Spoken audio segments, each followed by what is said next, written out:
દ્વેષ છવાઈ જાય. દ્વેષ છવાય. એનું કારણરૂપ કોણ છે, પરમાણુ કે દ્વેષ બુદ્ધિ? પ્રશ્ન એવું પૂછે છે કે આમ બધું આપણે સારા મૂડમાં હોય, સારી પ્રકૃતિમાં હોય, નિજાનંદમાં હોય, અને કંઈક જો વાતાવરણ પલટો ખાય એમ કંઈક બદલી જાય અને પરમાણુઓનો હુમલો થઈ જાય, કંઈક કારણ ન બન્યું હોય તો કે એ કારણ જે આવી રીતે પરમાણુઓ બદલાણા, એમાં બદલાવાનું કારણ પરમાણુઓ બદલાણા છે કે આપણામાં પોતામાં દ્વેષ બુદ્ધિ છે એટલે થયું? એ ફેરફાર આવ્યો એ દ્વેષ બુદ્ધિને કારણે આવ્યો કે પરમાણુને કારણે? આ જ પૂછ્યું છે. કારણ કે હું પછી ઘણી વખત ભેદ કરી નાખું છું.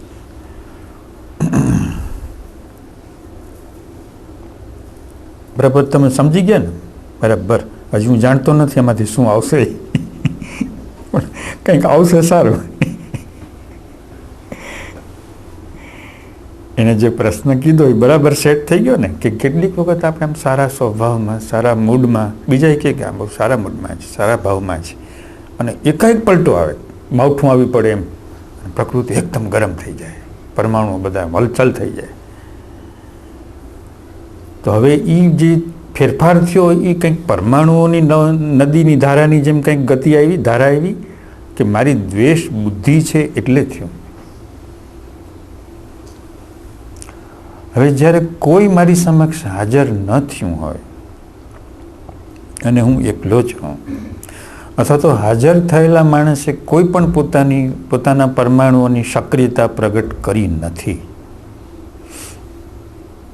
અને છતાં એકાએક કંઈક પ્રકૃતિ બગડી ગઈ, તેમાં દ્વેષ બુદ્ધિ નથી.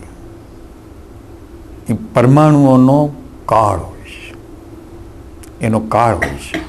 પરમાણુઓ છે એનું પણ આયુષ્ય, જેમ આપણે શરીરનું આયુષ્ય છે ને, એમ પરમાણુઓની પણ ડેવલપમેન્ટ હોય છે, એનું પણ આયુષ્ય હોય છે, એની પણ ગતિ હોય છે. એટલે ચોક્કસ પ્રકારના એના જે નક્કી કરેલા જે કાળના પરમાણુઓ હોય છે, તો કે એ પ્રમાણે સ્થળાંતર કરે છે.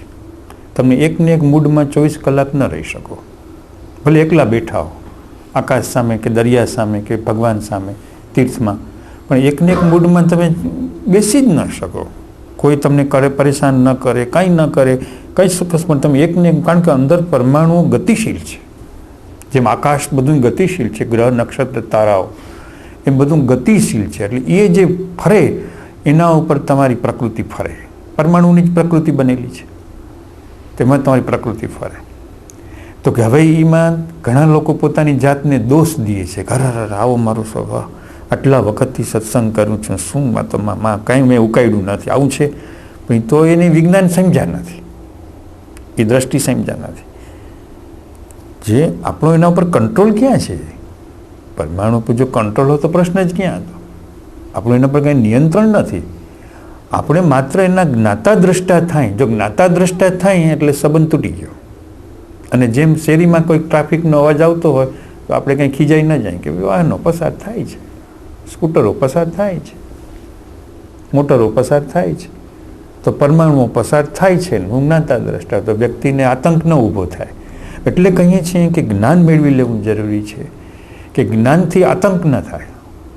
ખરાબમાં ખરાબ પ્રકૃતિ થઈ ગઈ હોય તો એ આતંક ન થાય. એમ તો ઉઠ્યા છે, પરમાણુ ઉઠ્યા છે, વંટોળી ઉઠ્યો છે, અને હમણાં એ આમથી આમ જશે એમાં, અને હું એને જોયા કરીશ. તો એ જે આપોઆપ જે સ્વયંભૂ આફુડા જે ઉઠે, આફુડા શબ્દ જાણો છો? આફુડા શબ્દ ખરાબ લાગે પણ એ સંસ્કૃત શબ્દ છે. આફુડો જે શબ્દ જે છે એ મૂળ સંસ્કૃત શબ્દ છે, આત્મને એવો, એટલે કે પોતાની મેળે ઉઠે. એટલે એમાંથી અપભ્રંશ થઈ ગયું આફુડો. એટલે કે પોતાની મેળે જે ઉઠે પરમાણુઓ, તો કે એની અંદર કાળનું તત્વ છે, ક્ષેત્ર છે, ને એને કારણે આ બધું ઉઠ્યું છે. ને હવે મારે કાંઈ હું એનો માલિક નથી, એટલે ઉલટાનું વિવેકથી જોવાય. ચાલો હવે આમ ચાલ્યું બધું, પ્રકૃતિ આમ ચાલી, એટલે તમારે એને જોતા રહેવું પડે. તો કે એમાં કોઈ દ્વેષ બુદ્ધિ નથી. હવે દ્વેષ બુદ્ધિ ક્યારે બનશે? કે જ્યારે બીજી વ્યક્તિ તમારા સંપર્કમાં આવે છે અને એ જ્યારે કંઈક વર્તન કરે છે ને ત્યારે તમે તાડુકી ઉઠો છો, એને ઇન્સલ્ટ કરી નાખો છો, અપમાન કરી નાખો છો, ત્યારે એને વિશેના તમે જે પરમાણુઓ તમારી અંદર ક્રિએટ કર્યા છે એ તમારી બુદ્ધિને હચમચા આવે છે. તો કે ત્યારે તમારી બુદ્ધિ દોષિત છે. એટલે જવાબદારી અપરાધનો તમારા ઉપર કોર્ટના કેસ ચાલે તો તમે જ્ઞાનીની કોર્ટમાં તમે ગુનેગાર જાહેર થાવ, તમને સજા આપવી પડે કે યુ આર તમે ગિલ્ટી છો, તમે ગુનેગાર છો, કારણ કે તમારી બુદ્ધિએ અપરાધ કર્યો છે. પણ જો સ્વયંભૂ પ્રકૃતિએ તમને મૂડલેસ કરી નાખ્યા તો કે તમે ગુનેગાર નથી, અપરાધી નથી. પણ તમે કોઈ વ્યક્તિની સાથે જ્યારે એની સામે જ્યારે એના વર્તનને કારણે કે તમારી અંદર બુદ્ધિએ તમારે આવા પરમાણુઓને કલેક્ટ કર્યા છે, સ્ટોર ઊભો કર્યો છે, સંચય ઊભો કર્યો છે અને એને જુદી રીતે કોર્નર કર્યા છે, અને કોર્નર કરેલા જે પરમાણુઓ છે એને આવું વર્તન કર્યું તરત જ એનો વિસ્ફોટ થઈ ગયો, ધડાકો થઈ ગયો. તો એ જવાબદારી તમારે સિરે આવી. હવે એ જે જવાબદારી તમારે સિરે આવી તો એમાંય પાછા બહુ નાસીપાસ થવા જેવું નથી. આમાં ઘણા બધી મોકળાશ છે, ઘણા વિકલ્પો છે.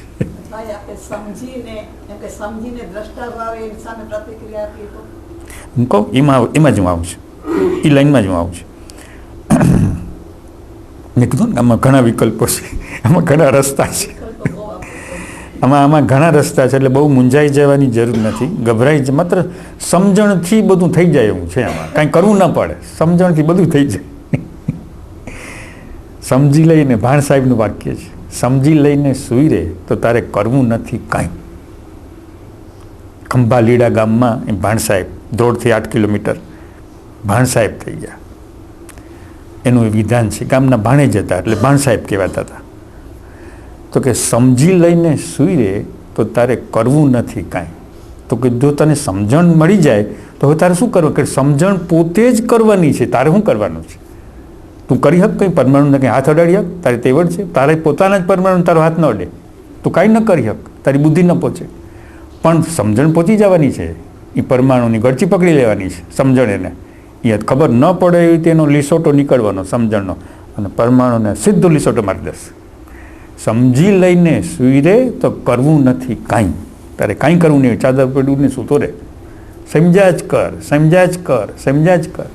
ચાલો હવે એમનું આ વાક્ય કે આપણે એમ કીધું કે બુદ્ધિનો જે દ્વેષ છે એ જો હોય ને તો તમે તો સીધો તમારો પોતાનો ઊભો કરેલો સાક્ષી ભાવ ને કર્તા ભાવને એમાંથી તીર છૂટ્યું, તમારી અશાંતિનું, તમારા વિક્ષેપનું. હવે છૂટી ગયું, બીજો કોઈ હવે એનો ઓલ્ટરનેટિવ નથી, છૂટ્યું. હવે છૂટ્યાની સાથે જ તમે જ્ઞાનને હાજર કરો કે આ બુદ્ધિમાં આ વસ્તુ મારા મગજમાં સંસ્કારમાં પડેલી હતી, મારા પૂર્વગ્રહમાં પડેલી હતી, મારા દર્શનમાં પડેલી હતી, માટે આવી છે. આ વાજબી નથી. હું થઈ ગયેલી ક્રિયાના પક્ષમાં નથી, હું એની વિરુદ્ધમાં છું, હું એનો વકીલ નથી. મોટે ભાગે શું કરે છે કે વ્યક્તિ ભૂલ કરે છે અને પોતાની ભૂલની પાછી વકીલાત કરે છે. ભૂલનું વ્યાજ સહિત ડબલ ભૂલ થાય છે. ભૂલ થઈ, એક તો ભૂલ થઈ, એમાં ખોટું થયું ને પાછી એની વકીલાત કરી, ડબલ ભૂલ થઈ ગઈ. હવે આપણે રસ્તો એમ કરીએ છીએ કે જો ભૂલ થઈ ગઈ ને વકીલ થતો મટ્યો તો 50% ભૂલમાંથી એને માઇનસ મળી ગયા, માફી મળી ગઈ. 100% આ કાંઈ કીડીની માં મરી ગઈ અને આશ્વાસન આપવા માટે નથી. પ્યોર વિજ્ઞાન છે આ, એક્ઝેક્ટલી આવું છે કે જ્યારે તમે એને તમારી ભૂલ થઈ ગઈ ને, અરે આવું કરાય, આમ બોલાય, કોઈ માણસને આમ હડછડ કરાય, કોઈનું આમ અપમાન કરાય, એકદમ સામાન્ય થઈ ગઈ. હવે જે નરમ કલમ થઈ ગઈ એમાં પણ તમે પાછા એમ કહો છો કે હવે બીજા આ બધા પરમાણુઓ છે તો આમ થાય છે, નીકળી જાય તો સારું, મારે તો ચિત્ત શુદ્ધિ કરવી છે, મારે તો આ વારે કાંઈ અહીં બધે આવવું નથી, માંથી બહાર જવું છે. એવું જ્યારે ભાવ કરે તો જેટલું પુણ્યાત્માને પુણ્યનો જેટલો ફાયદો ન થાય એટલો ફાયદો એના દ્વેષ કરેલા વર્તનમાંથી એ માણસ મુક્તિ તરફ વયો જાય. તીર્થમાં ગયો એ આ ફાયદો ન મેળવી શકે, શિબિરમાં ગયો એ ફાયદો ન મેળવી શકે, જ્ઞાનીના સત્સંગમાં બેઠો એ આ ફાયદો ન કરી શકે, ધાર્મિક પુસ્તક વાંચતો હોય ફાયદો, પોતે દ્વેષ કર્યો, પોતે ક્રોધ કર્યો, અને એ ક્રોધના પરમાણુ એના હાથમાં આવ્યા, નહીંતર તો એને અંદર દબાયેલા હતા, એને જોઈ ન હકત ને પકડી ન હકત. આ તો આવ્યા હાથમાં આવ્યા એટલે પકડાઈ ગયા. અરે તમે હજી અહીં બેઠા છો, હવે હું તમને હું છોડીશ નહીં. એને 1 કલાક આપ્યો, 1 દિવસ આપ્યો, 1 અઠવાડિયું આપ્યું, અને કોઈ મોટા દેવલોકમાંથી જેમ આવે એવો ચોખ્ખો ને નિર્મળ થઈને આવે. પશ્ચાતાપનું ઝરણું, પવિત્ર ઝરણું. માણસ બદલાઈ જાય, પલટાઈ જાય. તો થઈ ગઈ હોય દેશ બુદ્ધિ, પણ એના પરિણામ સારા આવે. કેટલીક વાર મીઠાશથી વર્તન કરવા જાય, એના પરિણામ ભૂંડા આવે, ખરાબ આવે, સારા ના આવે. મીઠાશ એ અહંકારને ખાતે જાય, લુચ્ચાઈને ખાતે જાય, કપટને ખાતે જાય. તો હવે આમાં 2 ભાગ નીકળ્યા કે ક્યારેક જે પ્રકૃતિના જે પરમાણુ હોય એમાં દ્વેષ બુદ્ધિ ન હોય, પણ એનો પોતાનો દ્રવ્ય ક્ષેત્ર કાળ અને ભાવ ભેગો થાય એટલે કંઈક બને અંદર. સતત તમે શાંતિથી બેઠા હો પણ કંઈક અંદર બન્યા જ કરે, સતત રસોઈ ઉકળતી જ હોય, થતી જ હોય. શું કામ? કે દ્રવ્ય ક્ષેત્ર કાળ અને ભાવ બદલાય છે, બારે બદલાય છે અને અંદરે બદલાય છે. બહાર છે અંદરને અસર કરે છે, અંદર છે એ બહારને અસર કરે છે. તો કે બધું બદલાયા જ કરે છે. તમે જો એમાં પડવા જાઓ તો ગાંડા થઈ જાઓ, એમાં કંઈ પડાય જ નહીં. એનાથી આઘું જ રહેવાય. નરવા માણસથી નારાયણે વેગડા, એનાથી આઘું રહેવું. એટલે 2 વેત આઘા ઊભા રહેવું, આઘા ઊભા જોયા કરો, ખેલ નાખો. તો લોકો શું એમાં ભરી જાય છે, મારે મારી પ્રકૃતિ સુધારવી છે, મારે મારો સ્વભાવ સુધરતા હશે કોઈ દી? ઘણા માણસ અહંકાર, મારે મારો સ્વભાવ સુધારી નાખવો છે, મારે મારી પ્રકૃતિ સુધારે. સુધરે કોઈ દી બાપુ? પ્રકૃતિ કોઈ દી સુધરતા હશે? પ્રકૃતિથી તમે અળગા થઈ શકો, પ્રકૃતિથી તમે આઘા થઈ શકો, મુક્ત થઈ શકો. તમારામાં એટલી તાકાત છે કે તમે એને સુધારી શકો. તમે કોણ વળે? ન સુધરે, તમારી ન સુધરે ને બીજાની ન સુધરે. તમે એમ થાય કે મારે આનો સ્વભાવ સુધારવો છે, ન સુધરે. પણ તમે તમારા પરમાણુઓને ચોખ્ખા કરતા જાઓ, તમારો સ્વભાવ જે છે એ પ્રગટ થતો જાય. એને લોકો સ્વભાવ સુધરો એમ કહે છે, પણ એ સ્વભાવ સુધરો નથી, સ્વભાવ પ્રગટ થયો. કેટલાકની પ્રકૃતિ જ્ઞાનને કારણે લાંબે ગાળે સારી થાય ને, બીજાની પ્રકૃતિ સુધરી ગઈ. લોકો એમ કહે, શબ્દો એવો બોલે. અહીંથી રાજકોટ જાય તો કે રાજકોટ આવ્યું, પણ રાજકોટ ક્યાં આવ્યું છે? તમે રાજકોટ ઉપર આવ્યા છો. રાજકોટ તો જ્યાં હતું ત્યાં જ ઊભું છે. તમે રાજકોટ. તો પ્રકૃતિ સુધરી નથી, પ્રકૃતિ સુધરી નથી, પણ સ્વભાવ પ્રગટ થયો. પ્રકૃતિ તો જેવી છે એવી છે, પણ સ્વભાવ પ્રગટ થઈ ગયો, સ્વભાવનો પ્રકાશ પ્રગટ થઈ ગયો. કોઈ દી પ્રકૃતિ સુધરે નહીં. એની તાસીર છે, એની પ્રકૃતિ છે. તો વ્યક્તિનો એટલો સ્વભાવ પ્રગટ થયો, સ્વભાવની લાઈટ પ્રગટ થઈ એટલી. અને ફરી પાછો અમુક સમય થાય એટલે વળી સ્વભાવ જે છે એ પાછો તિરોહિત થઈ જાય ને વળી પ્રકૃતિ આવી જાય. એટલે આરામ જ ચાલ્યા જ કરે. પણ જેમ જેમ આગળ વધતા જાઓ એમ તમને શાંતિ વધતી જાય. આખા દિવસમાં કલાકો સુધી તમને શાંતિ શાંતિ શાંતિ, આનંદ આનંદ, પ્રસન્નતા, અભય રહે. નિરાંત જેવું રહે, વિશ્રામ જેવું રહે. બહાર ઘણી બધી પ્રવૃત્તિઓ થતી હોય, પણ અંદર વિશ્રામ જેવી. શેને કારણે? તો કે તમે એ બધા જે પરમાણુઓને સમજતા ગયા, ઓળખતા ગયા અને સમજણનો પ્રકાશ નાખતા ગયા, તેમ તેમ તમે પોતે એનાથી છૂટા થતા ગયા. એને તો પરમાણુ છે એ પાછા વળી નવા સ્વરૂપમાં થાય, એ બીજી રીતે જાય, ત્રીજી રીતે જાય. કેટલાક અવિનાશી હોય, કેટલાક વિનાશી હોય, કેટલાક ફૂટી જવાના હોય, કેટલાક ફૂટવાના ન હોય. આમાં ઘણું કંઈક બહુ એમાં બૂડ ઉતારવા જેવું નથી. એમાં ઘણું બધું છે, પણ એમાં આપણે ફાયદો નથી. આપણે ક્યાં નવરાય? આપણી પોતાની પ્રકૃતિને ક્યાં પહોંચી વળીએ? એમાં ક્યાં જાય? એમાં બહુ પડવા જેવું નથી. ઉપરથી જાણી લેવા જેવું છે કે ભાઈ આમાં બહુ જવાય નહીં, માત્ર જોયા કરાય, જાણ્યા કરાય. ભગવાને કીધું છે કે અર્જુન તો ગાંડો થઈ જઈશ, આમાં પડીશ તો આમાં પડવા જઈએ કે કયો આ શું કામ થયું છે, બધું શું કારણ છે, તો ગેલો થમાં મગજ ફરી જશે કે આમાં જવાય એવું નથી, કે નહીં જાણી શકતું, આને જાણી શકાય એવું નથી.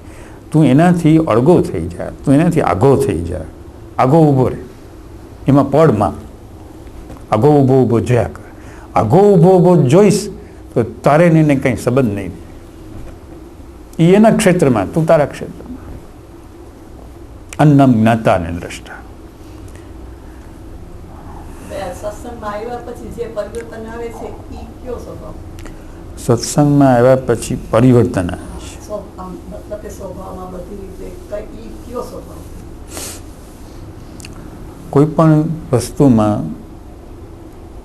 કોઈ પણ વસ્તુ બીજી વસ્તુને હંમેશા અસર કરનારી હોય. તમે જે ગામમાં રહેતા હો તો કે એ ગામની તમને અસર થાય. તમે જે દેશમાં રહેતા હો એ દેશની તમને અસર થાય. તમે જે પાડોશમાં રહેતા હો એ પાડોશની અસર થાય.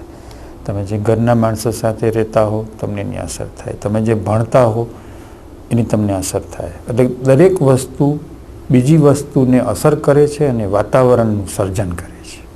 કોઈ પણ વસ્તુ. તમે શાક માર્કેટમાં જઈને ઊભા રહી જાઓ તો એ શાક માર્કેટનું જે વાતાવરણ છે એના સાથે તમારા પરમાણુ એક થઈ જાય અને તમારી અંદર શાક માર્કેટ ધમધમતી થઈ જાય.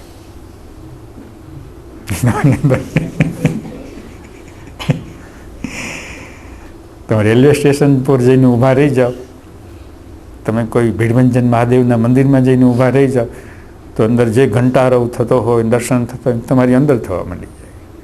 એટલે જેવું બહાર વાતાવરણ હોય એવું અંદર થાય ને જેવું અંદર હોય એવું બહાર થાય. દરેક સ્થાન વાતાવરણ વાળું હોય છે. કોઈ સ્થાન વાતાવરણ વગરનું હોતું જ નથી. ખાલી પડ્યું હોય ને તોય વાતાવરણ હોય, કોઈ માણસો ન હોય તોય વાતાવરણ હોય જ છે. જેમ ભૌગોલિક વાતાવરણ ખગોળનું હંમેશા હોય જ છે એમાં માનસિક વાતાવરણ પણ હોય છે. એટલે એકબીજાને અસર કરે છે. તમે શું પૂછો છો કે સત્સંગની અસર? અમે પહેલાં તમને એમ ચોખ્ખું કરાવી દેવા માગીએ છીએ તમારા નિમિત્તે સૌને કે દરેક વસ્તુ બીજી વસ્તુને સ્પર્શે જ છે. કંઈ સ્પર્શા વગરનું કંઈ રહેતું જ નથી. તમે આજે આ ઇન્ડિયામાં રહ્યો છો પણ માનો કે તમે 5 વર્ષ આફ્રિકા જાઓ, નાઇરોબી જાઓ તો તમે 5 વર્ષમાં શું બોલ્યા કંઈક? તો કે એ નાઇરોબીનું જે વાતાવરણ છે એ નાઇરોબીનું જે વાતાવરણ છે એ તમારા મય થઈ જાય, એના મય થઈ જાય. તમે જાણે આફ્રિકન હોય એવા થઈ જાય. હવે આ જગ્યાએ બદલો આવે છે, યુટર્ન આવે છે કે એની એ બદલા એનાથી મને શું ફાયદો થયો? હું ઇન્ડિયન હતી ને આફ્રિકન થઈ, રશિયન થઈ કે જાપાનીઝ થઈ કે જે થઈ, તો કે એનાથી મારી પોતાની આંતર અવસ્થામાં શું ફેરફાર થયો? મારી ગતિ શું ફેરફાર થઈ? મારી ગતિ હવે ક્યાં જશે? જવાની તો છે જ ગતિ. શાશ્વત તત્વ તો પડેલું જ છે. કંઈ મશીન થોડું જ છે, કાંઈ માત્ર નાશવંત પરમાણુ થોડા છે. અવિનાશી તત્વ તો પડેલું જ છે. એ તો મને ક્યાંક ઉપાડવાનું જ છે. શરીર પતી ગયું એટલે કંઈ બધું પતી જાય છે? શરીર તો ઉપરની છોતરું છે, છાલ છે. લોકો છાલને સત્ય માને છે. સફરજનની છાલ છે, કેળાની છાલ છે, એ સત્ય નથી. તો કે હવે તમારી એ છાલ નીકળી ગઈ તેથી કરીને અંદરનું ઇનર કોર ક્યાં જશે? તો એ તો ભેગું જ છે. તો કે હું આ બધા બહારના ફેરફારો કરું કંઈ પણ પ્રકારના તો કે થાય તો કે ન થાય. આ સમજણ મેળવી છે કે બહારના ફેરફારો તો થયા જ કરે. જ્યાં જાઓ ત્યાં ફેરફારો થયા જ કરે, થતા જ હોય. પણ એ ફેરફારો જે છે એને રૂપાંતર કહેવાય, પરિવર્તન ન કહેવાય. બે શબ્દ હા બિલકુલ જુદા છે, રૂપાંતર અને પરિવર્તન. રૂપાંતર એટલે કે જે મનનો ભાગ અમુક રીતે પ્રગટ થતો હતો એ જુદી રીતે પ્રગટ થાય. અને બાળકમાં 10 વર્ષનો હોય, 20નો હોય, 30નો હોય, 40નો હોય, પછી બધે જુદી જુદી રીતે જ પ્રગટ થાય છે ને. રૂપાંતર થયું, સંજોગો બદલાણા, પણ અંદર કાંઈ બદલાણું નહીં. જ્યારે સાચું સત્સંગ એને કહેવાય કે રૂપાંતર ઉપર બહુ વજન ન દેવાય, બહુ ભાર ન દેવાય, પણ વ્યક્તિનું પરિવર્તન થાય. અંગ્રેજીમાં એને ટ્રાન્સફોર્મેશન કહે છે કે વ્યક્તિનું ટ્રાન્સફોર્મેશન થવું જોઈએ, રૂપાંતર નહીં, ચેન્જ થવો જોઈએ, કે એની ઇનર ક્વોલિટી આખી બદલાઈ જવી જોઈએ. આપણે કહીએ ને શ્વેત કહેતું તું આ જ, તું આ નહીં પણ તું આ જ. તો કે વ્યક્તિને પોતાનો મોહ કે આ હું મારો સ્વભાવ આ છે ને આ મારું હોવાપણું છે, હવે એ જેટલું થાય તો કે એટલું એને સત્સંગની અસર ન કહેવાય પણ એને જ્ઞાનની અસર કહેવાય. સત્સંગ આમ મૂળ જે પરિભાષાની દ્રષ્ટિએ કહેવાય પણ વ્યવહારમાં જે ચલણી શબ્દ સત્સંગનો થઈ ગયો છે એ દ્રષ્ટિએ એ સત્સંગ ન કહેવાય પણ એ જ્ઞાન દ્રષ્ટિ કહેવાય. કે જ્ઞાન દ્રષ્ટિને કારણે વ્યક્તિના ઉપરના સ્વભાવનું રૂપાંતર નથી થયું પણ એની અંદર પરિવર્તન થયું છે. હવે પરિવર્તન થયું છે એનું માપદંડ શું? કે વ્યક્તિની બૌદ્ધિક જાગૃતિ નહીં પણ એના પોતાના અસ્તિત્વની જે જાગૃતિ જે છે એ એના વ્યવહારમાં ઉઠે ત્યારે, કોઈને હળે મળે ત્યારે કંઈ પણ તો એની અંદર એમ જાગૃતિ વિદ્યમાન હોય. પછી કેટલીક વખત જાગૃતિ ડગમગી જાય, આપણા ઉપર કંઈક એવું આવી પડે, પછી કંઈ આપણે આવો આગ્રહ ન રખાય કે ક્યાં ગઈ તમારી જાગૃતિ, જતી રહે. 5 મિનિટ, 5 કલાક જતી ને ફરી પાછી જાગૃતિ આવી જાય. તો જેને યથાર્થ જ્ઞાની હોય તો એને આત્માની જાગૃતિ પ્રાપ્ત થયા કરે. એ સત્સંગના શબ્દ એને ગોખવાની જરૂર નહીં, ગોખાય નહીં. સંભળાય તોય ભલે, ન સંભળાય તોય કાંઈ નહીં. કારણ કે જ્ઞાતા ભગવાન જે બેઠા છે તો કે એની જાગૃતિને, જ્ઞાનીની જાગૃતિ ટચ કરે છે. શ્રોતા ભગવાન જે બેઠા છે, શ્રોતા ભગવાનની જે જાગૃતિ છે એને જ્ઞાનીની જે જાગૃતિ છે, એ જાગૃતિ જે સજાતીય વસ્તુ છે કે જેને એ જાગૃતિ પેલી જાગૃતિની પાસે જઈને ઊભી જ રહી જાય. એની બુદ્ધિની કાંઈ ખબર ન હોય, એના શબ્દની કાંઈ ખબર ન હોય, પણ એની અંદરની જાગૃતિ ત્યાં જઈને ઊભી જ રહી જાય. રસોડામાં આ લોકો ગેસમાં ચૂલામાં રસોઈ કરતા હોય ને કંઈક એવી રસોઈ કરતા હોય તો આખા રૂમ, પહેલાં તો સાંજે સત્સંગ થતો તો રસોડાની બધી, હવે તો બંધ રાખ્યું છે, આખો રૂમ એ મસાલાની સુગંધથી ભરાય છે. અહીં સત્સંગ થતો હોય ત્યાં લસણના વઘાર થતા હોય, આખો સત્સંગનો રૂમ સત્સંગના વાતાવરણમાં એ રસોઈના વઘારથી ભરાય છે. પણ હમણાં કંઈક બદલાઈ ગયું છે, બધું સ્ટોપ છે. હું શું કહેવા માગું છું કે એ વાતાવરણ જેમ દાખલ થઈ ગયું ને, ખબર ન પડી, બિચારા રસોઈ કરનારને થોડી જ કંઈ ખબર પડે, દાખલ થઈ ગયું ને. એવી જ રીતે જ્ઞાનીનું જાગરણ, જ્ઞાનીની જાગૃતિ જ્ઞાનીને ખબર ન પડે ને એના સાંભળનારને ખબર ન પડે. અને 5 વર્ષ થાય ત્યારે બીજા કે તમે કંઈક બદલાઈ ગયા છો, તમે પહેલાં હતા એમાં કંઈક જુદા છો, તો એને કહેવાય પરિવર્તન. તો એમાં એમ કહેવાય કે એની જાગૃતિ આવી. જાગૃતિ આવી એટલે કે જન્મ મરણની ગતિ બદલાઈ ગઈ. જન્મ મરણની ગતિ બદલાઈ ગઈ એટલે કે અનંત જન્મોની જે રખડપટ્ટી ગલી કૂંચીમાં હતી, રોડ ઉપર એનું વાહન રોડ ઉપર આવી ગયું. તો કે હવે એ સીધી દિશામાં જાય, કારણ કે જાગૃતિ આવી. એનો મતલબ શું કે હવે બીજા જન્મમાં નહીં જાય. અમે જન્મ્યા ત્યારે અમે જાગૃતિ લઈને આવ્યા છીએ. અમે જે આ જન્મમાં આવ્યા છીએ એ અમારી પોતાની જાગૃતિ અમે લઈને આવેલા છે. અને કેટલાક સંતોએ અમે જ્યારે આવડા બાબલા જેવડા હતા ત્યારે અમને પ્રમાણિત કરેલું છે કે આ છોકરો આ રત્ન છે, કે જેને મળવા રાજામાં રાજાઓ જતા હતા, જે જ્ઞાની પુરુષને, તો કે અમને જોઈને કે આ છોકરો જાગેલો છે, આ છોકરો જાગૃત છે, ભગવતી છે, તો અમે લઈને આવ્યા હતા. તો હવે હું તમને કહેવા શું માગું છું, જો અમે લઈને આવ્યા તો તમે લઈને જ જવાના છો, તમે લઈને જ જવાના છો. કારણ કે એ અવિનાશી છે, એ વસ્તુ છે એ અવિનાશી છે, એ નાશવંત નથી.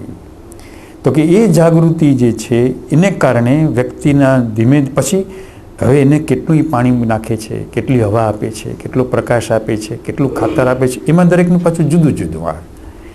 બધાને કોમન ન હોય, સરખું ન હોય કે વ્યક્તિ પોતે એમાં કેટલી શક્તિ ખર્ચે છે, કેટલો સમય આપે છે એમાં. તો કે એટલા, અથવા તો એને પોતાને અંદરના કેટલા એમાં આડજ બધા જાડી ઝાંખરા કેટલા પડેલા છે અને કેટલા એને કાઢવાના છે. કેટલાકને જાડી ઝાંખરા ઓછા હોય, ઓછા લઈને આવ્યા હોય, કેટલાકને વધારે હોય, તો કે એમાં એની બહુ શક્તિ ખર્ચાય, કાઢવામાં વપરાય. પણ જાગૃતિ તો આવી જ ગઈ.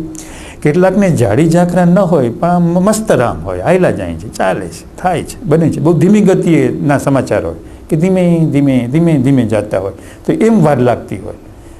તો એને કારણે જે ફેરફાર આવે, 5 સાધકમાં ફેરફાર, દરેકની જાગૃતિનો ફેરફાર જુદો જુદો હોય કે આનો આમ ફેરફાર છે, આનો આમ ફેરફાર છે, આનો આમ ફેરફાર છે. તો કે એને કાં તો અંતરાયો છે, કાં તો એની બહારની ગતિમાં જે હવા, પ્રકાશ, ઉજાસ જે રીતે એને આપવું જોઈએ એ આપતા નથી, એટલો ફેર પડે. પણ ફેર જાજો ન પડે. એ વાત તો પાકી જ થઈ ગઈ કે હવે એ જે ગલી કૂંચીની જે ગોળ ગોળ ગોળ ગોળ ગોળ જ્યાં આમ ગતિ હતી એ સીધી રેખામાં તો આવી જ ગયું. હવે સીધી રેખામાં કોઈ 2માં, કોઈ 5માં, કોઈ 10માં, પણ એ નીકળી જવાનું. કારણ કે જાગૃતિ પાછી નથી ફરતી, કાં તો જાગૃતિ થતી જ નથી. થઈ ગઈ તો એ પાછી અંધારિયામાં જતી નથી, જાય ગઈ પડી રહી. પણ હવે જાગૃતિ અજાગૃતિ તો ન જ થાય, કાં તો જાગે જ નહીં, જાગ્યું તો પછી પાછી ન ફરે. હવે એને તમે જેટલું દિવેલ રેડો, જેટલું તેલ રેડો એને આમાં, તો કે એટલા પ્રમાણમાં એ વધતી જાય ને તમારા અંતરાયને ખાઈ જાય, તમારા વિઘ્નોને ખાઈ જાય, તમારી વિપત્તિઓને એ ખાઈ જાય. જાગૃતિ છે એ વિપત્તિઓને ખાય. જાગૃતિનો ખોરાક શું? તો કે તમારા સંકટને એ ખાય, તમારી વિપત્તિને ખાય, તમારા સુખને ન ખાય, તમારા જ્ઞાનને ન ખાય, તમારા આનંદને ન ખાય, પણ જાગૃતિ છે એ વિપત્તિને ખેંચી લે, પકડી લે, સંકટને પકડી લે કે આ વિપત્તિ છે, આ સંકટ છે, તો એ વધુ ને વધુ અગ્નિમય પડતું જાય, એટલે અજ્ઞાનનો નાશ થાય. નકર અજ્ઞાનનો નાશ થાય કેવી રીતે? લ્યો મને કહો કે જ્ઞાનનો અગ્નિ છે એ અજ્ઞાનનો નાશ કરી નાખે છે. હવે જો એ સંકટનો નાશ ન કરતી હોય જાગૃતિ, તો પછી વ્યક્તિને કેવી રીતે એના વિઘ્નો દૂર થાય, પ્રતિકૂળતા દૂર થાય, દુઃખ દૂર થાય? તો કોણ કરે છે આ? તો કે જાગૃતિનો અગ્નિ છે. અને એ જાગૃતિનો જે અગ્નિ છે એ એને સહન નથી કરતા વિક્ષેપોને, આવરણોને. કારણ કે જાગૃતિ પોતે ફૂલ ફોર્મમાં જાગૃતિમાં રહેવા માગે છે, અને કંઈક વિઘ્નો છે, કંઈક પ્રતિકૂળતા છે, કંઈક સંકટો છે, તો તરત જ જાગૃતિની લપેટ લાગી જાય છે અને સંકટો બળવા લાગે છે, વિઘ્નો બળવા લાગે છે. એ કંઈક વાક્ય છે, વિપત્ત પડે નવ વલખીએ, ન વલખીએ વલખે વિપત્ત ન જાય. તમારા પર વિપત્તિ પડે તો કે વલખા ન મારો. વિપત્ત પડે ન વલખીએ વલખે ન વિપત્ત જાય. પણ વિપત્ત કેવી રીતે જાય? તો કે આ જાગૃતિથી જાય.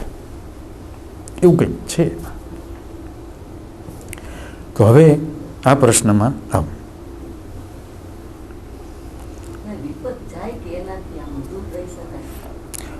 બે વસ્તુ છે કે વિપત જાય એટલે કે જાગૃતિના પોતથી વિપત્તિ વિસર્જિત થાય. જાગૃતિનું જેટલું પોત હોય અને વિપત્તિનું જેટલું બંધારણ એની કક્ષા હોય, તો કે એ પ્રમાણે જાય. પછી જે એ જાગૃતિ જે જાય ને જે ઓળખાય એ જ્ઞાતા દ્રષ્ટા ભાવથી ઓળખાય. જાગૃતિ વિપત્તિને ખતમ કરવાનું કામ જાગૃતિના અગ્નિનું. જ્ઞાતા દ્રષ્ટા જો બહુ સારું ત્યાં પૂછ્યું તમે. આ જે પ્રશ્નમાં જાણી લેવા જેવું છે જરા. એમ કહે છે કે વિપત્તિ નહીં ખાય કે વિપત્તિ જાય, એવું એ પૂછે છે. હવે જે જાગૃતિનો જે સ્વભાવ છે એ શું છે? તો કે જાગૃતિનો સ્વભાવ છે એ માત્ર જે વિપરીત વસ્તુ છે એ વિપરીત વસ્તુની સામે આમ હુમલો કરે છે, એટેક કરે છે. જાગૃતિ છે એટલે જે સંકટ છે, જે વિપત્તિ છે એની રેન્જમાં પકડાઈ જાય છે, આવી જાય છે. એટલે એના જે પરમાણુઓ છે એ વેરવિખેર થાય છે. અને જ્ઞાતા દ્રષ્ટા બિચારો કાંઈ કરી ન શકતો, એ અપંગ છે, અકાજ છે, વિકલાંગ છે. આમ એ કાંઈ કરી શકતો નથી. એની પાસે અગ્નિ નથી. જ્ઞાતા દ્રષ્ટા પાસે, જાગૃતિ પાસે અગ્નિ છે, તાપ છે. એટલે જ્ઞાતા દ્રષ્ટા છે એ પોતાના દુઃખને જોયા કરે છે, પોતાના સંકટને જોયા કરે છે, પોતાની આપત્તિને જોયા કરે છે કે આમાં કાંઈ રસ્તો થાય એવો નથી. હવે કાંઈ રસ્તો થાય એમ નથી એમ જોયા કરે છે, પણ જાગૃતિ છે એને તો કંઈ લેવા ને કદ દેવાય. તો જેમ વરસાદ આવે તો તૂટી જ પડે, જેમ આગ લાગે તો બધું બાળી જ નાખે. તો એ જે જાગૃતિ જે છે એ અંદરથી વિપતને ખતમ કર્યા કરે અને જ્ઞાતા દ્રષ્ટા એને જોયા કરે. આપણે કીધું છે ને, દેખત જાત, જોતા જોતા જવા માંડે. જેમ જેમ તમે એને જોતા જાઓ, જેમ જેમ જોતા જાઓ એમ જવા માંડે. પછી જે એનું આયુષ્ય હોય કે ભાઈ કંઈ આજના હમણાં વહી જાય એમ નહીં, પણ એના એમ કે મૂળ બળવા શરૂ થઈ ગયા, એના બધા આંખ્યા પાંખ્યા છૂટા પાડવા શરૂ થઈ ગયા. કોઈને સામાન્ય હોય તો તરત જતું રહે, અને કોઈને બહુ ઊંડું હોય તો એ ધીમે એ પોતાનું એ ગુમાવતું જાય. જેમ શરીરનું આયુષ્ય ખતમ થતું જાય એમ એ ખતમ થતું જાય. પણ જો તમે એને શક્તિ આપો જ નહીં તો એ ખતમ ન થાય. જાગૃતિની શક્તિ ન જ આપો તો એ ખતમ ન થાય. એ તમારા ભેગું આવ્યા જ કરે, બિસ્તરા પોટલા વધતા જ જાય. અમે પૂજ્ય મોટા પાસે બેઠા હતા ને કે ભાઈ કેટલા જ ના કોઈ પૂછ્યું કે ભાઈ આ સંસારના વિઘ્નો કેમ જાય? તો કે ન જાય. તમે 5-25 લઈને આવો ને બીજા 500 લઈને જાઓ, એ જાય જ નહીં. પણ જો આ હોય તો, જાગૃતિ હોય તો કે એ બિસ્તરા પોટલા બધા ઘટવા માંડે, ઉતરવા માંડે બધા. તો જાગૃતિની જરૂર છે. તો આ સત્સંગમાં અથવા તો આ પ્રકારના જ્યાં જ્યાં સત્સંગ થતા હોય તો તમે ભૂલે ચૂકે જ્યાં જાગૃતિ ન હોય ત્યાં બહુ શક્તિ ખરજોમાં. સંસ્કારને કારણે, કોઈ સમાજ વ્યવસ્થાને કારણે આપણે હાજર રહેવું પડે, શિસ્તને કારણે, કોઈ વ્યવહારના એવા નોર્મ્સ હોય તો એને કારણે હાજર રહેવું પડે. પણ સત્સંગમાં પોતાનો આત્મા ક્યાં અપાય? કે જ્યાં જાગૃતિનો પ્રકાશ હોય, જ્યાં જાગૃતિનો અગ્નિ હોય. પછી વાત ભલે જુદી જુદી રીતે થતી હોય, પણ જાગૃતિનો અગ્નિ હોય તો સાતક ભગવાનનો રોગ મટવા જ માંડે. જાગૃતિ મેઇન છે, અવેરનેસ છે મેઇન છે. દરેક કાળમાં ધર્મો તો દરેક કાળમાં આવે ને જાય. 500 વર્ષ પહેલાં જે ધર્મો નહોતા એ આજે કેટલી જગ્યાએ છે, હજી બીજા 500 વર્ષ થશે ત્યાં કેટલું નવું આવી જશે. પણ જાગૃતિ તો જે છે એની છે, એ જ રહેવાની. એ સનાતન કહેવાય. એટલે વૈદિક ધર્મ છે એ સનાતન ધર્મ છે. સનાતન ધર્મ એટલે કે ભૂતકાળમાં હતો, આજે છે અને ભવિષ્યમાં રહેશે. એ જાગૃતિ કહેવાય.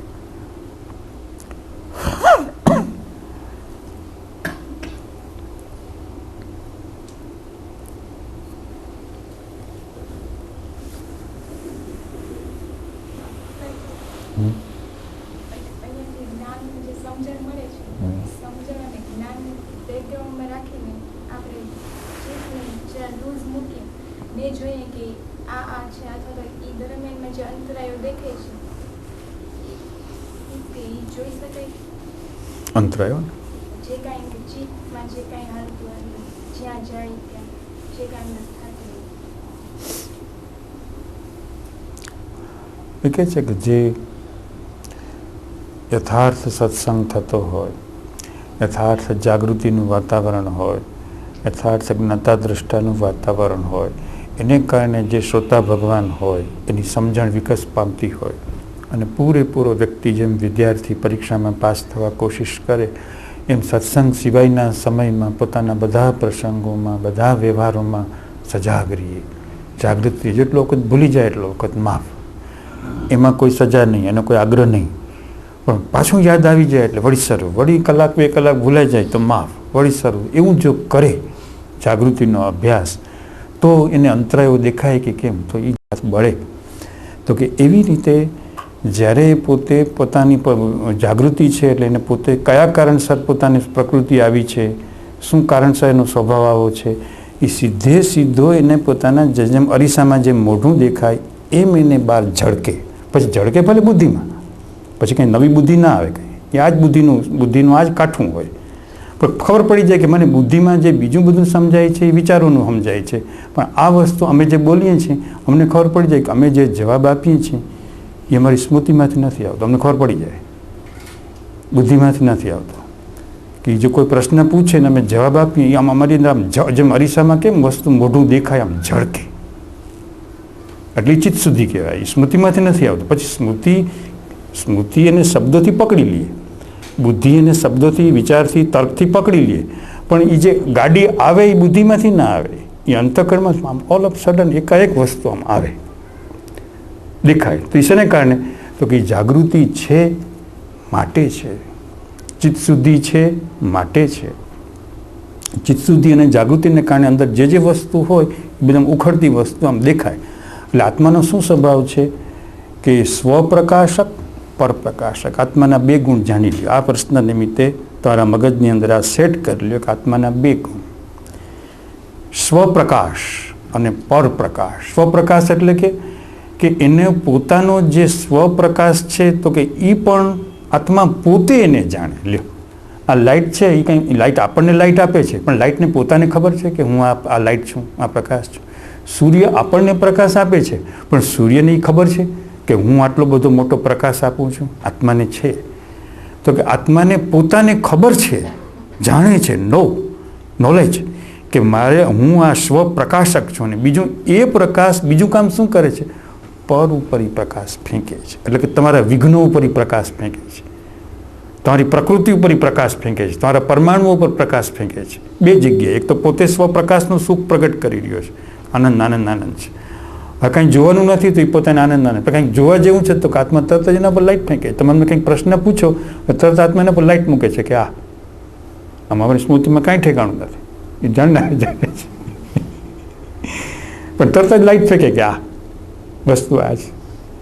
તો એ આત્મા સ્વપ્રકાશક, પરપ્રકાશક છે. અને બીજું જેટલું દેખાઈને બોલો ને એટલે બોલવામાં આનંદ આવે, સાંભળનારને આનંદ આવે. આ એનું લક્ષણ છે, એનું નિશાની છે કે જે દેખાતું હોય એ બોલાતું આવે તો બોલનારને આમ આનંદ 3 ડિગ્રી તાવ આવ્યો હોય, 4 ડિગ્રી તાવ આવ્યો હોય, પણ જ્યાં બોલાતું હોય ત્યાં તાવ બાવ ક્યાંય ઉડી જાય. સત્સંગ પૂરું થાય કે હવે હાલો ઉઠીને સૂઈ જાઓ, 2 ડિગ્રી તાવ છે, 3 ડિગ્રી તાવ છે. પણ જો સત્સંગ ચાલતો હોય તો કાંઈ નહીં. શું કામ? કે અંદરથી જે પેલો આત્માનો જે પ્રકાશ છે એ આવી રહ્યો છે. અને એવી જ રીતે જેમ વ્યક્તિને પોતાને જેમ આનંદ આવ્યા કરે એમ જે સાંભળનારને જો અમે સ્મૃતિથી બોલીએ ને તમે થાય કે હવે આ લપ ક્યારે પૂરી કરે, હવે નીકળો ને ભાઈ, પૂરું કરો ને. જો સ્મૃતિથી બોલાતું હોય, બુદ્ધિથી બોલાતું હોય, સાંભળનાર થાકી જાય, કંટાળો અને ગમે નહીં. ભલે તમે સારામાં સારું બોલતા હો, તર્કબદ્ધ બોલતા હો, તો એ ગમે નહીં કે હવે પૂરું કરે તો સારું. કારણ કે બુદ્ધિ ઉપર લોડ પડે, બુદ્ધિમાંથી નીકળેલી વાત બુદ્ધિ ઉપર લોડ પડે. પણ જે વાત બુદ્ધિમાંથી નથી નીકળી, આત્માના દર્શનમાંથી નીકળી છે, કલાક, 2 કલાક, 3 કલાક, 4 કલાક થાય તો શ્રોતાને એમ થાય કે ધરાતા જ નથી. કારણ કે આત્માનું સુખ પ્રવર્તી રહ્યું છે, આત્માનો આનંદ પ્રવર્તી રહ્યો છે. એટલે જ્ઞાતા દ્રષ્ટા અને આ જે શુદ્ધ સમજણ છે એ હંમેશા પર વસ્તુ ઉપર આત્માનો પ્રકાશ પડે અને તો જ જાય, નકર અંતરાય જાય નહીં. જ્યાં સુધી આત્માનો પ્રકાશ ન પડે ત્યાં સુધી જાય નહીં. અને જ્યારે આત્માનો પ્રકાશ પડે તો સમજી લેવું ને કે આ ગયા, આ મારું અંતરાય ગયું, આ મારું વિઘ્ન ગયું, આ મારું દુઃખ ગયું, તરત જ આત્માનો પ્રકાશ પડી જાય, ગયું.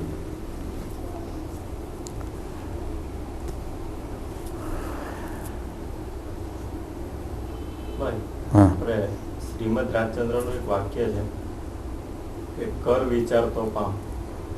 જો વિચાર ન કર એટલે કે તું તારી જે તત્વદ્રષ્ટિ છે એ તત્વદ્રષ્ટિથી તું જો નહીં જો તો ન પામ. ક્રિયાઓ કર્યા જ કર બેઠો બેઠો, પણ તું એ ક્રિયાઓને તત્વદ્રષ્ટિથી જુઓ, તત્વદ્રષ્ટિથી સાંભળ, તો તું બદલા, તો તું પલટાઈ જા. એટલે કર વિચાર તો પામ એટલે વ્યવહારની દ્રષ્ટિએ વિચારો કર્યા કરવા, વાંચા કરવું એમ ઘણા એનો અર્થ કરે છે. ચિંતન મનન કર્યા કરવું ને પુસ્તકોના થોથાના થોથા મગજમાં ભર્યા કરવા. કબાટમાં પડ્યા હતા એ સારા હતા, એ કબાટમાંથી કાઢીને બધા આમાં ભારે મગજમાં, તો એ વિચરણ થઈ ગયું બધું અમથું અમથું, બીજાને પોતાને ભાર ને બીજાને ભાર કે આવ્યા પંડિત સાહેબ, હવે એ કેટલું એનું ભાષણ હાલશે બેઠા બેઠા. તો કે એ બધું વિચરણ છે, એ ચોપડાને ચોપડામાં જ રહેવા દેવું. તો કે એ વિચાર નહીં, પણ તું તારા પોતાની અંદર તાત્વિક દ્રષ્ટિએ સમજ, અને એ નિરંતર એ સમજ કર્યા કર. તો કે તું તારી જાતને સમજ, એ જગ્યાએ સમજ તો પામ. જેમ ભાણ સાહેબે કેમ કીધું કે સમજી લઈને સૂઈ લે તો કરવું નથી કંઈ. હકીકતે રાજચંદ્ર એમ જ કહેવા માગે છે, પણ શબ્દ એને આ મૂક્યો, કર વિચાર તો પામ. પણ એને બદલે જો એમ મૂક્યો હોત કે તું સમજણ કર ને પામી જા, સમજણ મેળવો ને પામી જા, કહેવા એમ માગે છે. એટલે સમજવું જોઈએ, કારણ કે જે સમજવાની જે શક્તિ જે છે એ આપણી પોતાની અંદરની જે જાગૃતિની શક્તિ છે, જાગૃતિથી સમજાય છે.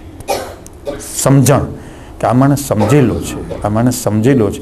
વ્યવહારમાં જે સમજવું કહેવાય છે, વ્યવહારમાં જે ડાયો કહેવાય છે, એ જુદી વસ્તુ છે. એ એના અનુભવમાંથી આવે છે, એના મગજના પૌદ્ગલિક સંસ્કારમાંથી આવે છે કે ડાયો માણસ છે, આ વ્યવહાર ડાયો માણસ છે, સમજવાળો માણસ છે. પણ એ સમજ નહીં, આ જે સમજણ છે એ પેલે પારથી આવે છે કે જેમ જેમ વ્યક્તિને જ્ઞાનની સમજણ મળતી જાય અને જ્ઞાનની સમજણથી પોતાની પ્રકૃતિને જોતો જાય તો એમ પામતો જાય. એટલે એ અર્થમાં કર વિચાર તો પામ. અનેક મલિનતાઓ વચ્ચે દરેક આમ હૃદયમાં એવું આપોપ યાદ આવે, હું પવિત્ર છું, હું પવિત્ર છું. એ જે ભાવ આવે છે એને પરમાણુના સમૂહ તરીકે જો એ કોઈ અંતઃકરણના કેન્દ્રમાંથી આવે છે એમ જો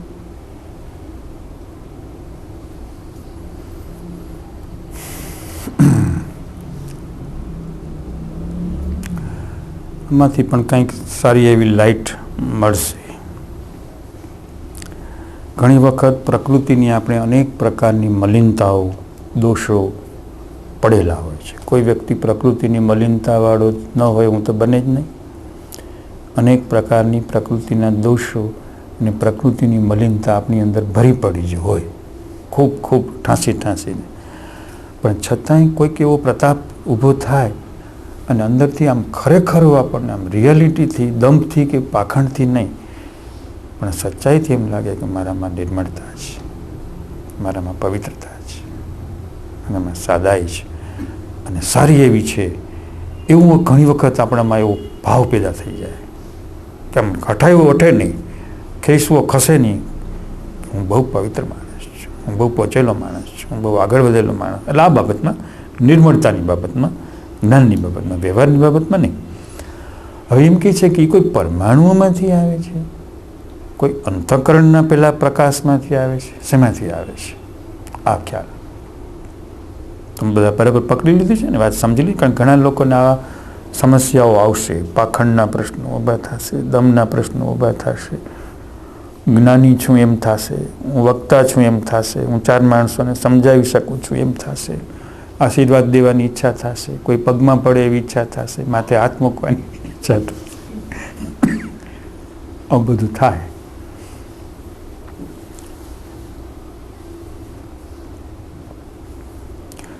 હવે એમાં બે ભાગ પાડવા પડશે કે ઘણા સત્સંગમાં તમે જોશો કે સ્થૂળ દ્રષ્ટિએ સતત સત્સંગનો અભ્યાસ કરવાથી કેટલીક પ્રકૃતિમાં પરિવર્તન નથી હોતું, પણ રૂપાંતર હોય છે. એટલે એને સત્સંગનું વાતાવરણ આમ કોઠે પડી ગયું હોય. એના રીત રિવાજ, એના નિયમો, એના પ્રોટોકોલ્સ, એની બધી ધારાઓ એના મગજમાં બરાબર સેટ થઈ ગયું હોય. એટલે એ બધું બહારથી બધું એની પ્રકૃતિમાં બધું આમ ગોઠવાઈ ગયું હોય, વણાઈ ગયું હોય. જેમ બાળક 5મું ધોરણ ભણે તે 5મા ધોરણનો અભ્યાસ એના મગજમાં બરાબર જામી ગયો હોય. પછી 6ઠામાં જાય એટલે 6ઠાનો જામી ગયો હોય. એ 6ઠાના વિદ્યાર્થી તરીકે જ વર્તન કરે. તું શેમાં કયા ક્લાસમાં? 6ઠામાં જ છે. તો એ 6ઠાનું જ વ્યક્તિત્વ પ્રગટ કરે, 7માનું ના કરે, 6ઠાનું જ કરે. તો હવે આવું જ્યારે પ્રગટ થાય ત્યારે એમાં અંતઃકરણનો ફાળો છે, એના પરમાણુઓનો ફાળો છે, અને એમાં એને વર્ક કરવું જોઈએ. જો ખરેખર ગરજ હોય તો નહીંતર દુઃખ નહીં જાય, ગરજ રાખવી પડશે. આમાં આ માર્ગમાં તો ગરજવાન હોય ચાલે, કે પોતાને ગરજ હોવી જોઈએ કે ભાઈ મારે દુઃખ મુક્તિ જોઈએ અને દુઃખ દેખાવા જોઈએ.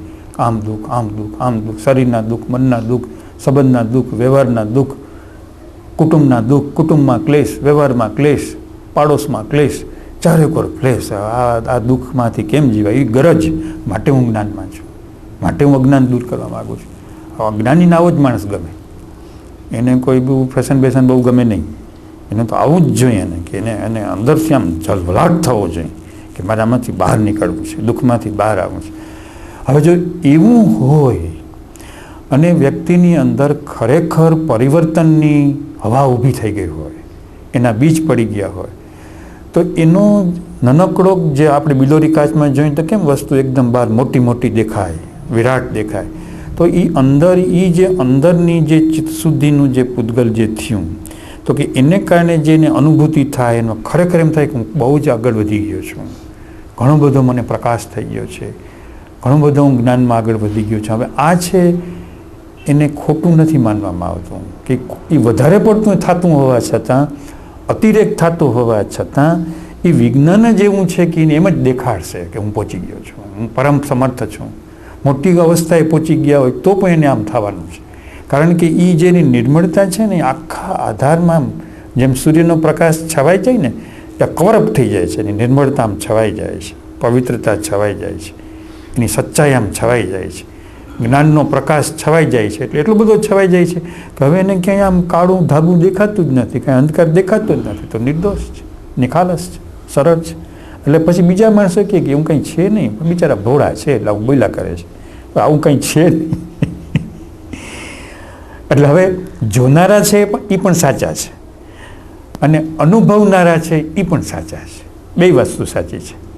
કારણ કે જ્યારે એ નિર્મળતા જતી રહેશે ત્યારે એમ થશે કે અરે હું તો ઊંડી ખીણમાં પડી ગયો છું, હું તો કાંઈ નથી, હું તો હાવ બિલકુલ પાપી છું, દુષ્ટ છું, એમ કહેશે. તો એ પણ એ સમયે પણ એવો જ અનુભવ થતો હશે કે હું તો અસુર જેવો છું, હું તો આવો છું.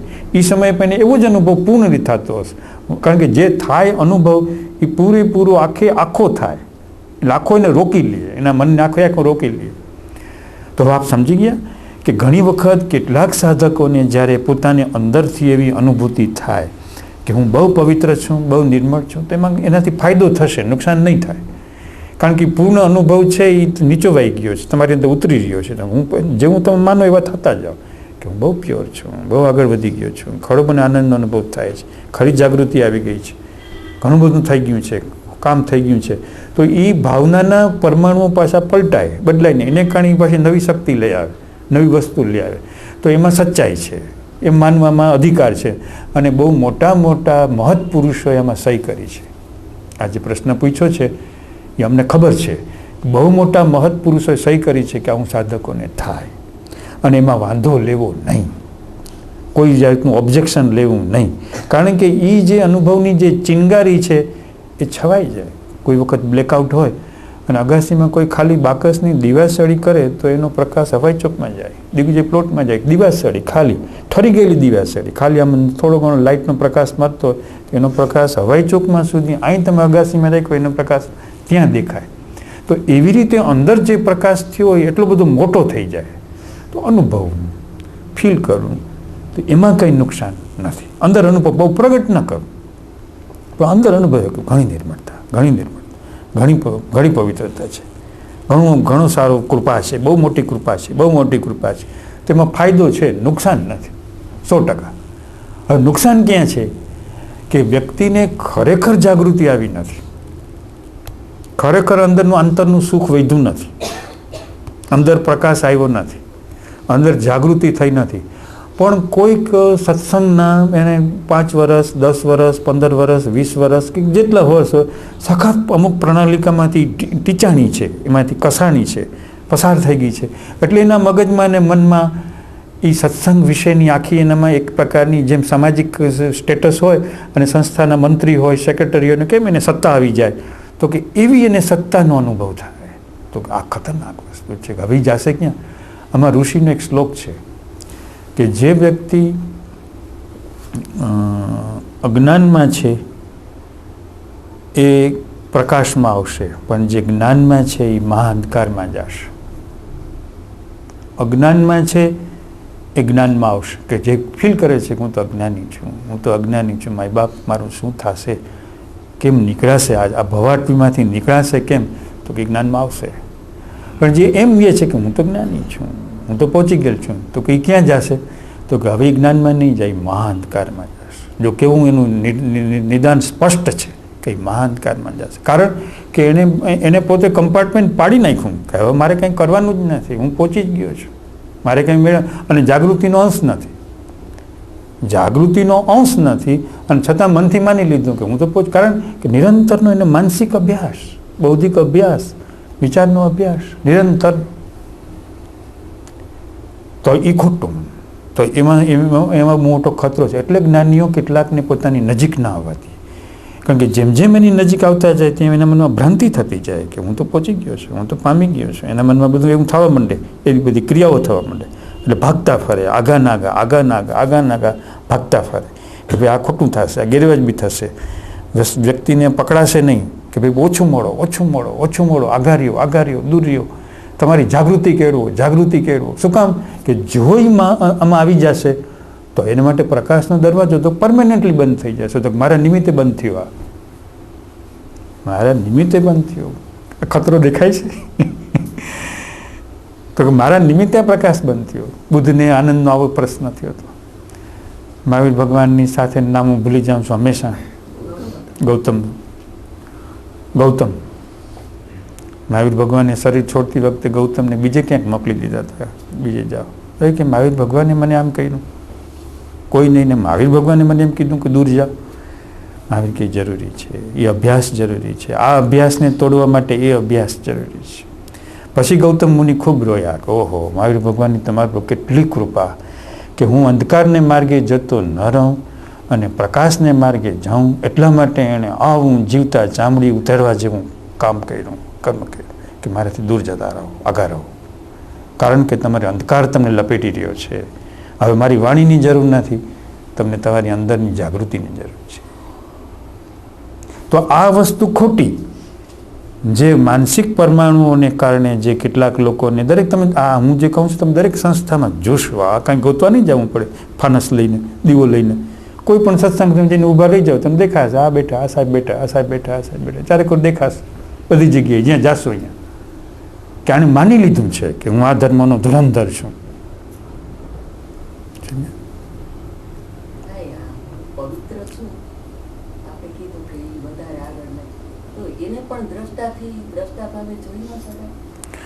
ઘણી વખત શું છે કે પવિત્રતાનો જે ભાવ છે ને એ એટલો બધો આમ સામાન્ય જ્યાં સુધી સાધારણ નોર્માલિટી હોય તો એનું સુખ માણી શકાય. જો એમ કહે છે કે કોઈ વ્યક્તિને એમ થાય કે હું બહુ પવિત્ર છું, બહુ નિર્મળ છું, તો કે એ ત્યાં દ્રષ્ટા ક્યાં ગયો? સૂઈ ગયો?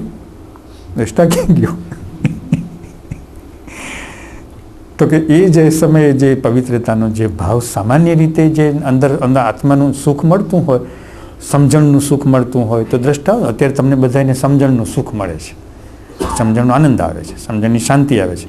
તો દ્રષ્ટા કંઈ જતો રહ્યો નથી, છે, પણ સમજણનું સુખ એટલું બધું આવે કે એને એ દ્રષ્ટાને આમ ઢાંકી દે. આનંદ ઉભરાય અંદરની, આનંદની હેલી ચડે, તો એ શું છે? દ્રષ્ટાને ઢાંકી દે અને એનાથી એને પોતે જુદો રહેવા ન દે. બે કાંઠા ઉપર પાણી વહે એના જેવું છે કે દ્રષ્ટા એમાં ડૂબી જાય અને માત્ર આનંદ જ રહે. આનંદ જ છે. જેમ રાત્રે ઊંઘમાં કેમ આપણે સૂઈ જાય અને અંદર આત્માની જાગૃતિ રહે પણ શરીર સૂઈ જાય, તો કે એવી રીતે ઘણી વખત જે દ્રષ્ટા છે એ ડૂબી જાય. તો દ્રષ્ટાને ડૂબતો બચાવવો, પણ કેટલીક વાર દ્રષ્ટા ડૂબે એ સારું. હા, બીજા કોઈ નહીં કહે, અમે તમને કહીએ છીએ. કેટલીક વાર દ્રષ્ટા પાણીમાં ડૂબકી મારી નાખે તો સારું. આપણે 24 કલાક શું કામ દ્રષ્ટાને હાજર રાખવું? કારણ કે અજ્ઞાન તો છે જ નહીં, જાગૃતિનું જ્ઞાન જ છે અને અંદરનું સુખ જ છે, આનંદ જ છે, આત્માનું ચૈતન્ય સચ્ચિત અને આનંદ જ છે.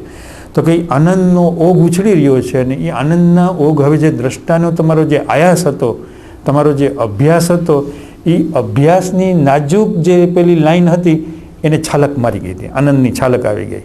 એટલે એ દ્રષ્ટાની જે પેલી એ વખતે જેમ આંખ કેમ પ્રકાશમાં અંજાઈ જાય એમ આત્માના આનંદમાં એ દ્રષ્ટાની આંખ અંજાઈ ગઈ અને થોડોક વખત રીતે એને એમ લાગે તો સારું. તો એને કારણે દ્રષ્ટા થોડોક વધારે ચોખ્ખો થાય, એને જે છાલક લાગે આનંદની વધારે થાય. પણ પછી એક વિચાર રૂપે ડેવલપ થઈ જાય, બુદ્ધિ રૂપે ડેવલપ થઈ જાય કે મારા જેવો તો કોઈ જ નહીં, એમ મારા જેવું તો કોઈ જ નહીં. એવું જ્યારે એ પછી ધીમે ધીમે વૈચારિક ડેવલપમેન્ટ થવા માંડે એટલે વળી તકલીફ. એટલે એ વૈચારિક ડેવલપમેન્ટ થવા દેવું ન જોઈએ. બાકી સામાન્ય રીતે દ્રષ્ટાને જ્યાં સુધી જળવાય ત્યાં સુધી જાળવો. પરાણે દ્રષ્ટાને પકડવા જાવ તો અહંકાર થઈ જાય. નેચરલ રહેવો જોઈએ, સ્વાભાવિક રહેવો જોઈએ, સહજ રીતે રહેવો જોઈએ. પરાણે કંઈ દ્રષ્ટાને મેન્ટેન ન કરાય અને એ દ્રષ્ટા કહેવાય નહીં. જો તમે બહુ અભ્યાસ કરીને કરો તો એ જાગૃતિ ન કહેવાય. જાગૃતિ એનું નામ કહેવાય કે એની મેળે હોય. આ દીવો એની મેળે છે, સૂરજ એની મેળે છે, તો કે જાગૃતિ એની મેળે હોય, દ્રષ્ટા એની મેળે સ્વયંભૂ પોતાનામાં આપતકામ પોતે પોતાનામાં હોય, પોતાની રીતે હોય. પણ નથી રહેતું એટલે થોડુંક આપણે એને કંટ્રોલ કરીએ છીએ કે ચિત્ત ક્યાંક ભમી ન જાય, મન ક્યાંક ભમી ન જાય, એટલે એને નિયંત્રિત કરીએ છીએ.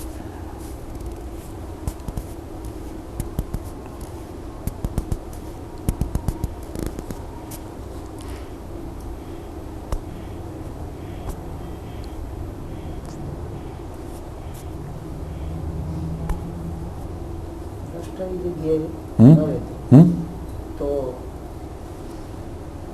જ્ઞાનના જ્ઞાન સાથે જોડાવાની પ્રાર્થના કરી શકીએ. દ્રષ્ટા ન રહેતો, હા ખરા, જ્ઞાનીના જ્ઞાન સાથે જોડાવાની પ્રાર્થના કરાય. કોઈ વ્યક્તિને એવા બધા અંતરાયો હોય કે આમ કંઈ સહેલું નથી, જેટલું બોલી જાય છે એટલું કંઈ સહેલું નથી, તો મેદાનમાં ઉતરીએ ત્યારે ખબર પડે કે અઘરું છે. એમ કાંઈ દ્રષ્ટા 24 કલાક હાજર રહેતો નથી, કારણ કે ઘણા અંતરાયો છે. એ તો અંતરાય વગર બેઠા હોય એટલે આવું જ્ઞાનનું સુખ પ્રવર્તતું હોય એટલે સારું લાગે, પણ જ્યાં કર્મક્ષેત્રમાં જાય ત્યાં ભૂકા નીકળી જાય. અઘરું છે. જ્ઞાનને મેળવવું સહેલું છે પણ જ્ઞાન જીવવું અઘરું છે. તમને આમ વસ્તુ બરાબર મગજમાં બેસી ગઈ હોય, સમજાઈ ગઈ હોય અને કંઈ વિઘ્ન ન હોય તો તમે આરામથી જ્ઞાનનું સુખ મેળવી શકો. પણ કંઈક સંજોગ ઊભો થાય તો એ તમારા જ્ઞાનને કિક મારીને ક્યાંય ઉડાડી દે. કોણ ઉડાડી દે છે? અંદર પડેલા જે સંજોગો જે છે, અંતરાયો, એ ઉડવાય. તો હવે કામ શું કરવાનું આવ્યું? તો કે હવે તમારે સત્સંગ જે કરવામાં જેટલી શક્તિ વાપરવી પડે એના કરતાં રોજબરોજના જીવનમાં જાગૃતિ વધારવી એ મહત્વનું હોય. હવે જાગૃતિ વધારવામાં એમ થાય કે પણ ક્યાંથી કાઢવી જાગૃતિ? તો હવે તમે કહો છો એ પ્રમાણે થાય કે કોઈ જ્ઞાનીના જ્ઞાનને આપણે હાજર કરીએ કે ભાઈ આ જ્ઞાનીનું જ્ઞાન અમારી ભેગું જ છે, અમે જ્યાં જઈએ અમારા ભેગું જ છે. એ કંઈ એને કોઈ દેશ નડતો નથી, કાળ નડતો નથી, અંતર નડતું નથી, એને કોઈ સ્થાન નડતું નથી. તમારા બંધરૂમમાં તમારો જ્ઞાની હોઈ શકે, સ્ટોપર મારી દીધી હોય, તાળું મારી દીધું હોય, કોઈને મળવું નથી, પણ તો એક જ્ઞાની હોય ત્યાં, જ્ઞાનીનું જ્ઞાન હોય. એટલે જ્ઞાનીનું જ્ઞાન છે એ બધી આત્મા છે એ બધી ભેદાઈ જાય છે, દિવાલમાંથી નીકળી જાય. સમજ્યા? આત્માને કંઈ નડતું નથી, સાગર નહીં પાર કરી જાય, એ પહાડો નહીં વિંધી નાખે, એને કોઈ પાર્થિવ વસ્તુમાંથી ન જાય એવું નથી, સર્વત્ર એ વ્યાપી જાય છે. તો જ્ઞાનીના જ્ઞાનને હાજર રાખવું ભગવાન કહે જ છે ને, ભગવાનનો આદેશ છે. આ કંઈ કોઈ વ્યક્તિનો આદેશ નથી, ભગવાનનો જ આદેશ છે. મામેકમ શરણમ વ્રજ, કે તું નહીં પહોંચી શક, તું નહીં કરી શક, તારી શક્તિ નથી, એટલું તારું તપ નથી, એટલા તારા અંતરાયો ચોખ્ખા નથી થયા, કંઈક કરવું તો પડશે, દવા તો કરવી જ પડશે. તો કે આ જ્ઞાનીના જ્ઞાનને હાજર રાખો. એનું નામ જ પરાભક્તિ કહેવાય. ભક્તિ અને પરાભક્તિ. પરાભક્તિ એટલે શું? જ્ઞાનીના જ્ઞાન સાથે જોડાવું, એનું નામ પરાભક્તિ.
સંયોગનો અનુક્રમે વિયોગ તો થયા કરે છે, પણ તે પાછો ગ્રહણ ન થાય તે રીતે વિયોગ કરવામાં આવે તો સિદ્ધ સ્વરૂપ મોક્ષ સ્વભાવ પ્રગટે અને શાશ્વત પદે અનંત આત્માનંદ ભોગવાય.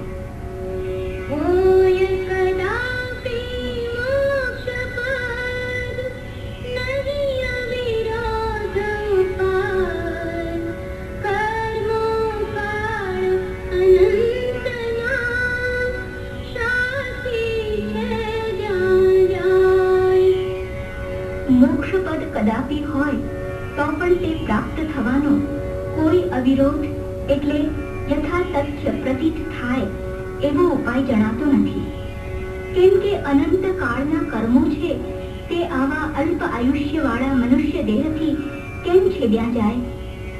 અથવા મત દર્શન ગણા કહી ઉપાય અનેક, એમાં મત સાચો કયો બનીને અવિવેક. અથવા કદાપી મનુષ્ય દેહના અલ્પ આયુષ્ય વગેરેની શંકા છોડી દઈએ તો પણ મત અને દર્શન ઘણા છે અને તે મોક્ષના અનેક ઉપાયો કહે છે. અર્થાત કોઈ કંઈ કહે છે અને કોઈ કંઈ કહે છે. એમાં કયો મત સાચો એ વિવેક બની શકે એવો નથી. કઈ જાતિમાં મોક્ષ છે, કયા વેશમાં મોક્ષ, એનો નિશ્ચય ના બને, ઘણા ભેદ એ દોષ. બ્રાહ્મણાદી કઈ જાતિમાં મોક્ષ છે અથવા કયા વેશમાં મોક્ષ છે એનો નિશ્ચય પણ ન બની શકે એવો છે, કેમ કે તેવા ઘણા ભેદો છે અને એ દોષે પણ મોક્ષનો ઉપાય પ્રાપ્ત થવા યોગ્ય દેખાતો નથી.